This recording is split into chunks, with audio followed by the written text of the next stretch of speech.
தற்போது ஒரு அண்மை செய்தி. தேர்தல் விளம்பரங்களுக்கு அனுமதி மறுக்கப்படுவதாக திமுக தொடர்ந்த வழக்கில் தேர்தல் ஆணையம் பதிலளிக்க உத்தரவிட்டுள்ளது உயர்நீதிமன்றம். அதனை அண்மை செய்தியாக பார்த்துக் கொண்டிருக்கின்றோம். மேலும் கூடுதல் விவர செய்தியாளர் கிருஷ்ணமூர்த்தி வழங்க கேட்கலாம். வணக்கம் கிருஷ்ணமூர்த்தி. தற்போது திமுகவின் வழக்கு தொடர்பாக தேர்தல் ஆணையம் பதிலளிக்க உயர்நீதிமன்றம் உத்தரவு பிறப்பித்துள்ளது. இது குறித்தான கூடுதல் விவரங்கள்.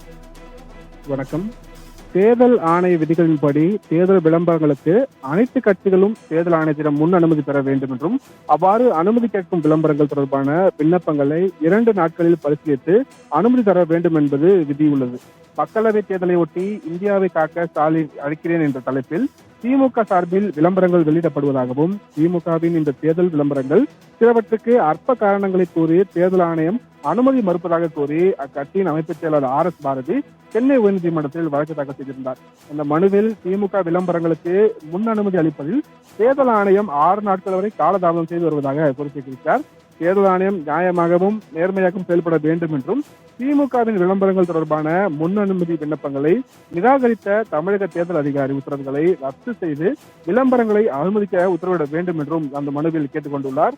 இந்த மனு தலைமை நீதிபதி சஞ்சய் கங்கப்பர்வாலா மற்றும் நீதிபதி சத்யநாராயண பிரசாத் அமர்வில் இன்று விசாரணைக்கு வந்தபோது திமுக தரப்பில் ஆஜரான மூத்த வழக்கறிஞர் சண்முக சுந்தரம், தேர்தல் விளம்பரங்கள் தொடர்பாக விதிமுறைகளை வகுத்து கடந்த 2023ஆம் ஆண்டு ஆகஸ்ட் மாதம் உத்தரவிட்டுள்ளப்பட்டது என்றும், அந்த விதிமுறைகளை எதிர்த்தும் வழக்கு தாக்கல் செய்யப்பட்டுள்ளது.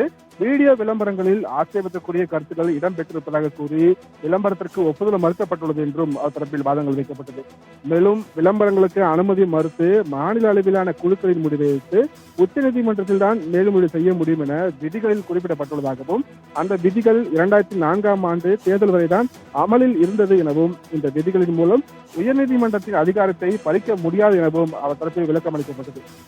இதையடுத்து 2023ஆம் ஆண்டு பிறப்பிக்கப்பட்ட விதிமுறைகளை வைத்து 10 மாதங்களுக்கு பிறகு இந்த வழக்கு தாக்கல் செய்யப்பட்டுள்ளதாக தெரிவித்த நீதிபதிகள், விளம்பரங்களுக்கு அனுமதி மறுத்த உத்தரவை வைத்து உச்சநீதிமன்றத்தால் முறையிட முடியும் என்ற விதி முந்தைய தேர்தல்களில் பின்பற்றப்படவா என்பது குறித்து விளக்கம் அளிக்கும்படி தேர்தல் ஆணையத்துக்கு உத்தரவிட்ட நீதிபதிகள் வழக்கின் விசாரணையை ஏப்ரல் 17ஆம் தேதிக்கு தள்ளி வைத்து உத்தரவிட்டிருக்கிறார்கள். ராம்குமார்.